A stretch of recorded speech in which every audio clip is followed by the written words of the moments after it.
So we're trying something a little bit different right now, which is to use E-Camm Live with the ATEM Mini. Basically what we're doing is seeing if there's a difference in the noise. And right now, E-Camm Live is running at 85.4% of CPU, 13% of GPU. So it's not that the GPU can't handle it, but the E-Camm Live is using way too much resources on the CPU.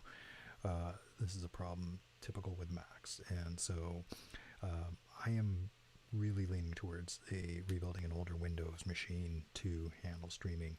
The biggest problem is the fan noise. The fan noise is extreme, and you can probably hear it being picked up by this AT2035 Audio Technica mic. So good to see if there's an alternative. Been messing with a lot of things. There's no software running in the background.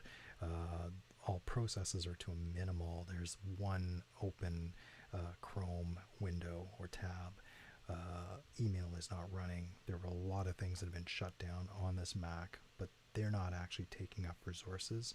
The problem is E-Camm Live is taking up 91.5% of the CPU right now, so not working. And as a matter of fact, it was better with OBS. So my comparison, using multiple different input devices, multiple cameras, including desktop, the Mac FaceTime camera, E-Camm Live seems to be worse than OBS as far as utilizing the Mac resources, the Mac hardware. So maybe time to utilize one of the old Windows units I have, which is sad because I've got 3 Macs here as well, including MacBook Pro that I'm using this on.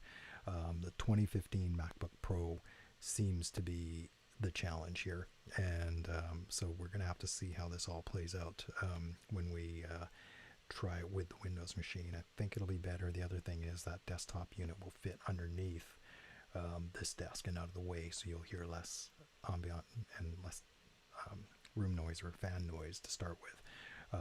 Seeing this as a consistent problem, even in the E-Camm Live Facebook community, people discuss it as it's just there. Well, I'm sorry, but being a bit of a sound junkie, that's not enough for me. I need perfectly clean sound, and this is not allowing it, which makes it not worthwhile for a monthly prescription service. It's just not, and it's not the fault of the software, it's just the hardware it's built to be used on just doesn't work. Now I could take this MacBook Pro, which is roughly, I would say probably 3 feet away from me, move it, clamshell it, put it on the side, put some sound deadening stuff in front of it, and maybe that'll help. But in reality, it's still not going to do the same thing as running a Windows machine in a larger box down under the desktop. And I'm a Mac fan. I mean, I use Macs exclusively, and I'll continue to do so for video editing and that type of thing.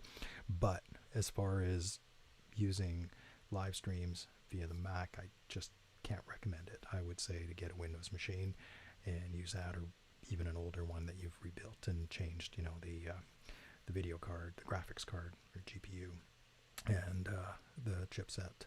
But that's kind of where it's at right now. This thing is streaming, but E-Camm Live using 92.9, 93, up to 97% of the CPUs I can see right now is just not efficient. It's not something that I would recommend, and it's not something that I think is the best use of the hardware. And so that's got to change, and that's going to change. We're going to change this all by switching out machines, try to find a few other little solutions, maybe tucking it under. But the fact that the noise floor is not much different than using OBS, actually OBS is less, using less resources, I think it's definitely not worth this, a subscription. So, and this is just the trial version, but I would say go with OBS and try that first. And if that's giving you problems, then you probably need to look elsewhere. And like I said, a Windows machine might be your best bet as far as a streaming solution goes. And most streaming solutions are built to work with Windows machines. So and at a much lower cost than a almost $4,000 Mac back when it was purchased. So those are my thoughts. We're going to play around a little bit more, try to get this to work, but I would recommend not going with this unit just because of that. Anyway, until next time, we'll catch you on the B-side.